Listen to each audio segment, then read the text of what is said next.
পর্ণ video দেখে যারা অভ্যস্ত, অশ্লীল, নোংরা এবং কুরুচিপূর্ণ ভিডিও দেখে যারা অভ্যস্ত, তারা নানা ধরনের সমস্যায় ভুগে থাকে। এই পর্নোগ্রাফি রয়েছে অনেক ধরনের ক্ষতিকর দিক। তারা তাদের ব্যক্তিগত জীবনে যেমনি ক্ষতিগ্রস্ত হয়, তারা তাদের বৈবাহিক জীবনে যেমনি ক্ষতিগ্রস্ত হয়, তারা সামাজিক জীবনে এবং ধর্মীয় দিক থেকেও তারা প্রচন্ড ক্ষতিগ্রস্ত হয়। এ পর্যায়ে আমরা বলবো পর্নোগ্রাফি দেখার ফলে একজন ব্যক্তি কি কি ক্ষতির সম্মুখীন হয়। সর্বপ্রথম যে ক্ষতিটির সম্মুখীন সে হচ্ছে সেটি হচ্ছে সেই ব্যক্তি তার আত্মাকে কলুষিত করে দিচ্ছে। ফলে কোনো এবাদতে সে মজা পাবে না, সে সালাত আদায় করে মজা পাবে না, সে কোরআন তেলাওয়াত করে মজা পাবে না, সে তাসবিহ করে মজা পাবে না। এবং আল্লাহ তাআলার ক্রোধ সে অর্জন করছে আল্লাহর রহমতের পরিবর্তে, আল্লাহর লানও তার উপর বর্ষিত হচ্ছে। এবং মানুষের দেহের যতগুলো অঙ্গ রয়েছে তার মধ্যে থেকে সবচাইতে দামি অঙ্গ হচ্ছে তার আত্মা। And pornography is damaging your soul. বিষ্ণু ইসা ইসলাম বলেছেন, আলা ইন্না ফিল জাসাদি মুদগা ইযা সলুহাত সলুহাল জাসাদু কুল্লু ওয়া ইযা ফাসাদাত ফাসাদাল জাসাদু কুল্লুহু আলা ওয়াহিয়াল কলব। জেনে রাখো, নিশ্চয়ই মানব দেহে একটি গোশতের টুকরো রয়েছে যেটি দেহের সবচেয়ে দামি অঙ্গ।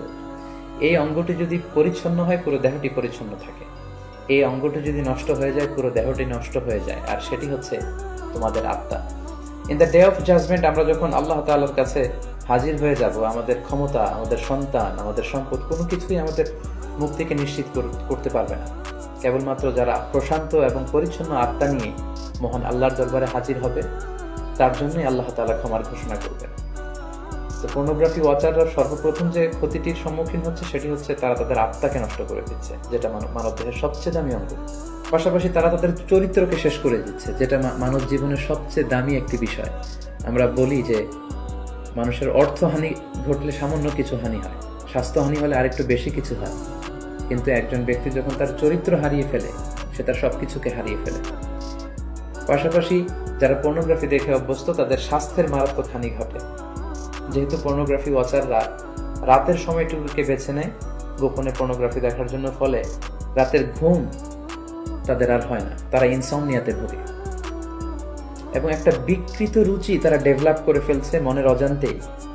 মহান আল্লাহ তাআলা বিবাহের মাধ্যমে, পবিত্র বন্ধনের মাধ্যমে একজন প্রাপ্তবয়স্ক নারী এবং পুরুষ তারা তাদের জৈবিক চাহিদা মেটাবে, এটাকে আল্লাহ বৈধ করেছেন।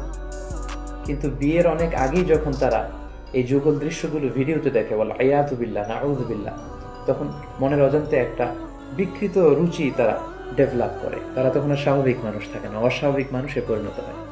এবং পার্সোনালি আমরা অনেকের কাছ থেকে এরকম প্রশ্নও পাই যে আমি আসলে পর্নোগ্রাফি দেখতে চাই না, আমি এটাকে অপছন্দ করি, কিন্তু একবার দেখতে শুরু করার কারণে আমি এ থেকে বেরিয়ে আসতে পারছি না, আমি নিজেকে সাহায্য করতে পারছি না, এবং এই পৃথিবীর যে কোনো বিষয়ের ব্যাপারে আমি আগ্রহ হারিয়ে ফেলেছি, আমার সুইসাইড করতে মন চাচ্ছে। এরকম মেন্টাল ডিপ্রেশনেও কিন্তু তারা ভুগে থাকে। পর্নোগ্রাফির আরেকটি গুরুত্বপূর্ণ ক্ষতিকর দিক হচ্ছে এই পর্নোগ্রাফির ফলে সেক্সুয়াল ক্রাইম সমাজে বেড়ে যাচ্ছে। In every sexual crime there is a pornography behind it. কারণ মানুষ যখন পর্নোগ্রাফি দেখে এবং সেটা থেকে যখন সে স্বাদ নেয়, মজা নেয়, তখন সে তার ব্যক্তিগত লাইফে সেটাকে প্র্যাকটিস করতে চায়, যার ফলে ধর্ষণের মতো এত জঘন্য কাজকে সে বেছে নেয়, চাইল্ড অ্যাবিউজের মতো, উইমেন অ্যাবিউজের মতো জঘন্য কাজগুলোকে সে বেছে নেয়। এজন্য সমাজে যত ধরনের সেক্সুয়াল ক্রাইম দেখা যাবে, গবেষণা করলে দেখা যাবে তার পেছনে রয়েছে পর্নোগ্রাফি। যারা পর্নোগ্রাফি ভিডিও দেখে তারা দাম্পত্য জীবনে সুখী হয় না, কারণ পর্নোগ্রাফি ভিডিও দেখার ফলে একজন মানুষ উত্তেজিত হয়ে ওঠে। এবং যারা ধীরে ধীরে বছরের পর বছর এগুলো দেখে অভ্যস্ত, তারা মাস্টারবেশনে অভ্যস্ত হয়ে যায়, যেটা ইসলামী শরিয়তের দিক থেকে অনেক জঘন্য ধরনের একটি অপরাধ এবং কবিরা গুনাহ। কিছু একটা হইলেই সবার আগে আল্লাহরে শেয়ার করার আগে ফেসবুকে শেয়ার মেরে দেয়, আছে না নাই? আপনাদের ফেসবুক অ্যাকাউন্ট আছে নাকি? কার কার আছে দেখি। মাঝে মাঝে আল্লাহ আমাদেরকে দুঃখ কষ্ট দিয়ে পরীক্ষা করতে চান, এগুলো আমাদের জন্য খারাপ নয়। এই দুঃখ কষ্ট বিপদ আমাদের কোমরকে সোজা করে, আমাদের পায়ের মাটিকে শক্ত করে। চিল্লায় বলেন ঠিক কিনা? প্রতিকূল পরিবেশে কিভাবে বাঁচতে হয় এই দুঃখ কষ্ট আমাদেরকে শিখায়। এজন্য মুমিন বান্দার বৈশিষ্ট্য হচ্ছে দুঃখ কষ্ট বেদনা জ্বালা এগুলোতে সে আপসেট হয় না, সে হাল ছেড়ে দেয় না, সে ভরসা রাখে একজনের উপর। চিল্লায় বলতে হবে তিনি কে? কারণ মুমিন জানে রাত্রি যত গভীর হয় অন্ধকার তমানিসা ভেদ করে সুবহে সাদিক হয়। মুমিন জানে গর্ভবতী নারীর পেটের ব্যথা যেদিন বাড়তে থাকে ওই দিনই নতুন মেহমান আগমনের সময় ঘনাতে থাকে। মুমিন জানে তার জীবনে দুঃখ কষ্ট বিপদ যত বাড়তে থাকে সুখের দিন কাছে আসতে থাকে। এজন্য মুমিনের হারাবার কিছু নেই। ইন্না মাআল উসরি ইউসরা, ইন্না মাআল উসরি ইউসরা। নবী হে, কষ্টের পরেই আছে আনন্দ, দুঃখের পরেই আছে সুখ। আপনি সমস্যায় পড়েছেন, ওই সমস্যার সমাধানও আছে না নাই? এই পৃথিবীতে এমন কোন সমস্যা আছে যেটা সমাধান নেই? কথা বলেন। সমস্যা তৈরি করেছে কে? আবার সমাধানও দিয়েছে কে? Allah doesn't create a lock without its key. আল্লাহ কখনো চাবি না বানাইয়া ওইটার তালা বানায় নাই। কথা কন। তালাও যেহেতু আছে, ওই তালার চাবিও বানিয়েছে কে? মা আনজালাল্লাহু দাআন ইল্লা আনজালাল্লাহু লাহু শিফা। আল্লাহ দুনিয়ায় এমন কোন রোগ পাঠায় নাই যেই রোগের ঔষধ বানায় নাই, এমন কোন রোগ নাজিল করে নাই যেই রোগের কোন চিকিৎসা বানায় নাই, হয়তো সেটা আবিষ্কার হয় নাই। অনেকে ক্যান্সারের কথা বলতে পারেন যে হুজুর ক্যান্সার এমন রোগ, এই ক্যান্সার তার নাই কোনো অ্যান্সার, কিন্তু বিজ্ঞানীরা বলতেছে এটারও অ্যান্সার আবিষ্কৃত হচ্ছে। সুবহানাল্লাহ কইবেন না? কিছু কিছু ক্ষেত্রে হয়েও গিয়েছে। এজন্য দুঃখের পরেই আছে সুখ, কষ্টের পরেই আছে আনন্দ। এই দুনিয়াটাই এরকম, কষ্টের পরই আনন্দ। দেখবেন তারাবির নামাজ 20 রাকাত পড়তে কষ্ট লাগে না? কোমরে ব্যথা, হাঁটুতে ব্যথা, কিন্তু 20টা রাকাত যখন শেষ করে মসজিদ থেকে বের হই, একটা আনন্দ আছে না নাই? কষ্ট করে পরীক্ষার জন্য প্রিপারেশন নিলেন আপনি কয়েক মাস, কিন্তু ফলাফল যখন ভালো হয় তখন একটা আনন্দ আছে না নাই? সারাদিন রোজা রাখলেন রমজানে, কি কষ্ট, তৃষ্ণায় গলা ফেটে যায়, কিন্তু ইফতারির সময় যখন রুহাবজা শরবতটা খাই কেমন লাগে? একটা আনন্দ আছে না নাই? এজন্য আল্লাহ বললেন فَإِنَّ مَعَ الْعُسْرِ يُسْرًا إِنَّ مَعَ الْعُسْرِ يُسْرًا। ও নবী, কষ্টের দিন মক্কায় অল্প কিছু দিন, মদিনাতে আনন্দের দিন অপেক্ষা করছে। আমাদের জীবনে যদি দুঃখ কষ্ট আসে আমরা ধৈর্য ধরবো, তাওয়াক্কুল করবো একজনের উপর, তিনি কে? কারণ আমরা বিশ্বাস করি কষ্টের দিন এটা চিরকালের জন্য নয়, সামনে আনন্দের দিন আমাদের জন্য সেট করে রেখেছে কে? পৃথিবীতে একজন মানুষই শুধু জানতেন যে তিনি পৃথিবীতে কতদিন বাঁচবেন, সেটা হচ্ছে সাইয়েদনা আদম আলাইহিস সালাম। ওনাকে বলে দেয়া হয়েছিল উমরুকা আলফু সানা, তুমি পৃথিবীতে বাঁচবে 1000 বছর। কয় বছর? সাইয়েদনা আদমের সামনে অনেকগুলো রুহু রাখা হয়। সাইয়েদনা আদম বললেন এরা কারা? আল্লাহ বললেন এরা হচ্ছে নাসালুক, তোমার বংশধর, পৃথিবীতে তোমার পর এরা পৃথিবীতে আসবে। সাইয়েদনা আদম বললেন আল্লাহ ওই যে একটা রুহু দেখা যায় এটার নাম কি? আল্লাহ বললেন হাদা ইবনুকা দাউদ, এটা তোমার ছেলে দাউদ, সে দুনিয়াতে নবী হয়ে আসবে, তার ছেলে সুলাইমান নবী হয়ে আসবে।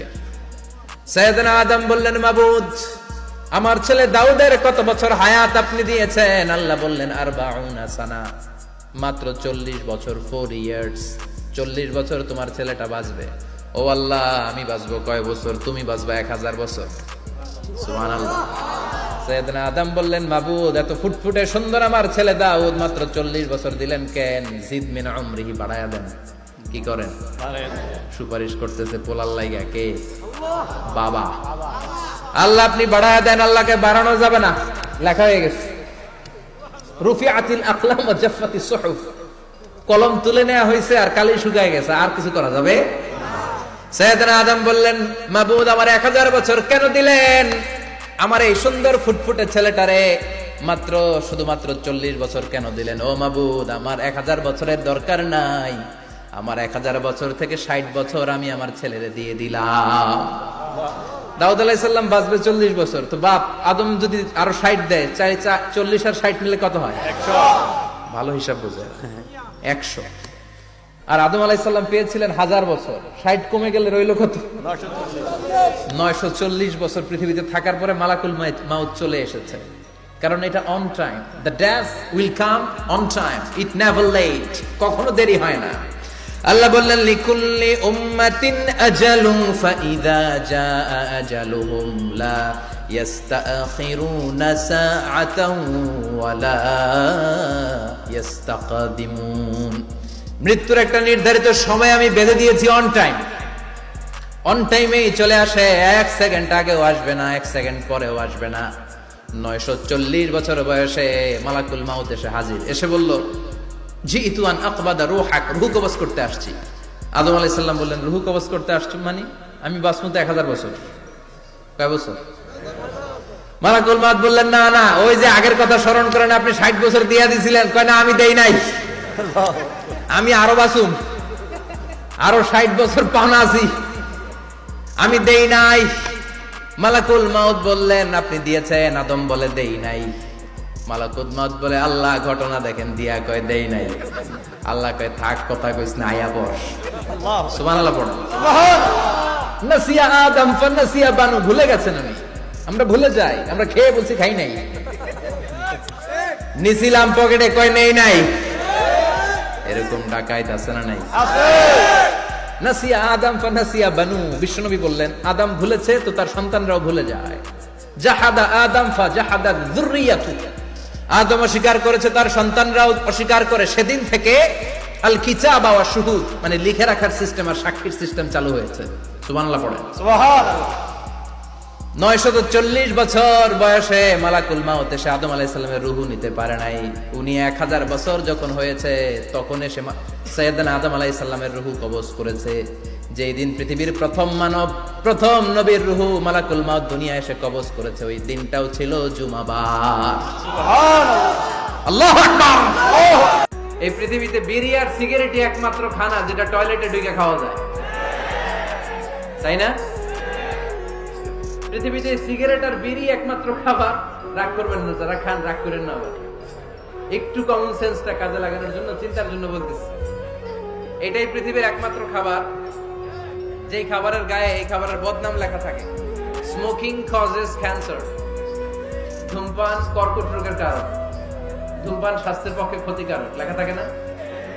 আচ্ছা ধরেন ফরিদপুরের একটা কোম্পানি নতুন চানাচুর বের করছে, ওই চানাচুরের গায়ে লেখা, এই চানাচুর খাওয়ার 1 ঘন্টার মধ্যে বমি শুরু হবে আর ডায়রিয়া হবে।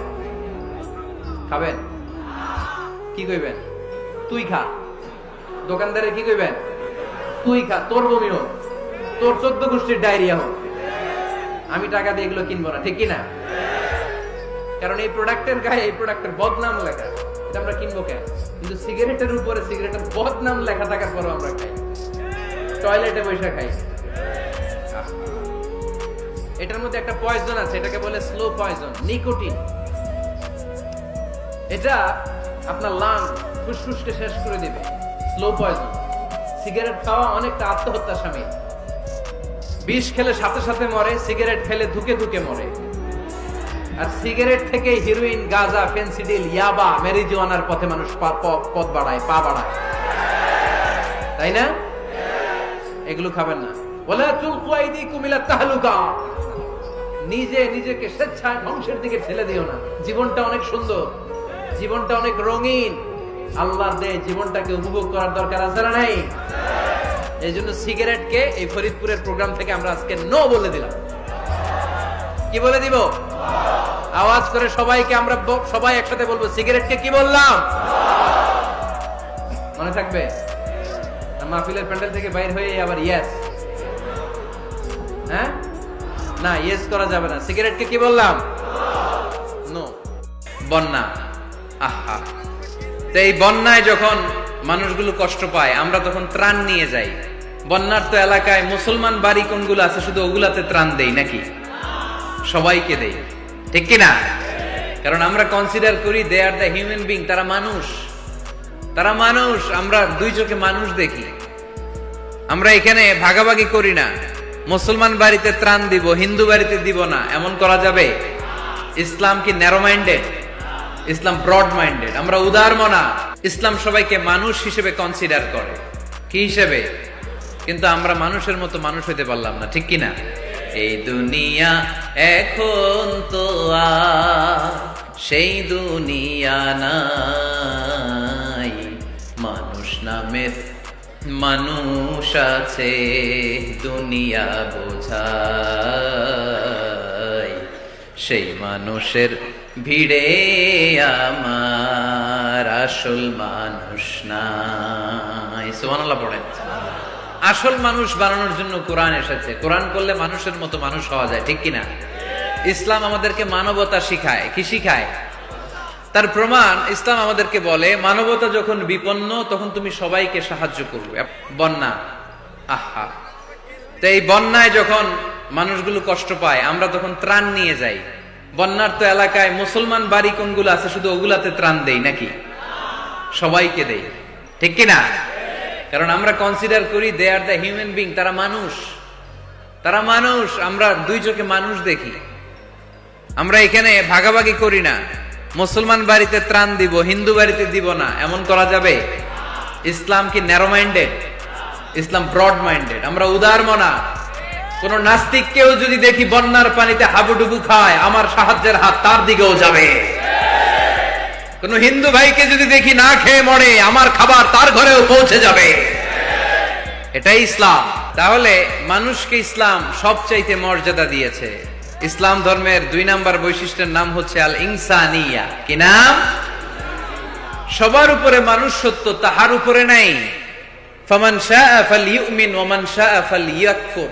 তুমি চাইলে মুমিনও হতে পারো, চাইলে কাফেরও হতে পারো। জোর জবরদস্তি করে ইসলামে ঢুকানোর কোনো সুযোগ নাই। বিষ্ণু ঈসা ইসলাম একবার একটা লাশ দেখলেন, দেখে তিনি দাঁড়িয়ে গেলেন। সাহাবারা বললেন, ইয়া রাসূলুল্লাহ, আপনি যে দাঁড়ালেন এটা তো ইহুদির লাশ। কিসের লাশ? ইহুদির লাশ। বিষ্ণু ঈসা ইসলাম বললেন, আওয়ালাইসাত নাফসান, এটা কি মানুষ না? আমি তো মানুষ দেখে দাঁড়িয়েছি। সুবহানাল্লাহ পড়েন। আমি ইহুদি কোনটা, খ্রিস্টান কোনটা, কাফনের ভিতরে কোনটা ইহুদি কোনটা নাস্তিক আস্তিক ওইটা দেখিনি। আমি দেখেছি এটা মানুষ। এটা কি মানুষ? সবার উপরে মানুষ সত্য, তাহার উপরে নাই। মানুষের মর্যাদা সব চাইতে বেশি। এজন্য ইসলাম আমাদেরকে মানবতা শিখায়। আল ইনসানিয়া। ইসলাম ধর্মের 2 নাম্বার বৈশিষ্ট্য হচ্ছে আল ইনসানিয়া। সবাই বলেন 2 নাম্বার বৈশিষ্ট্যের নাম কি? এটা মানবতার ধর্ম। আপনি হিন্দু ভাইদের সাথে যখন কথা বলবেন, বলবেন যে আমাদের মানবতা সবচাইতে বেশি, অন্যের জন্য আমাদের দরদ সবচাইতে বেশি। যে কোনো ধর্মের হোক না কেন, মানুষ মারা গেলে আমাদের হৃদয় তার জন্য কাঁদে কি কাঁদে না? এটা যে দেশে হোক, যে ধর্মের হোক, যে বর্ণের হোক, যে মতাবলম্বী হোক, মানবতা যেখানে বিপন্ন সেখানে ইসলামের সাহায্য নিয়ে ছুটে যায়। জোরে কর ঠিক কিনা? ইসলাম ধর্মের 3 নাম্বার বৈশিষ্ট্যের নাম হচ্ছে আশ-শুমুল। ইসলামের 3 নাম্বার বৈশিষ্ট্যের নাম কি? আশ-শুমুল। এটা সবকিছুকে শামিল করে, সবকিছুকে অন্তর্ভুক্ত করে। এখানে ভাগাভাগি করা যায় না। ইসলাম ভাগাভাগি করে মানা যায়? অনেকে এটা করে যে মসজিদ আল্লাহর আর দুনিয়া আমার। আছে না নাই? এই কোরআনের ভেতর থেকে নরম নরম যা পায় ওগুলা মানে, গরম কথা মানে না। আছে না নাই? মিষ্টি খাওয়ার সুন্নত মানে, মায়ের খাওয়া যে সুন্নাত ওইটা মানতে চায় না, এরকম আছে না নাই?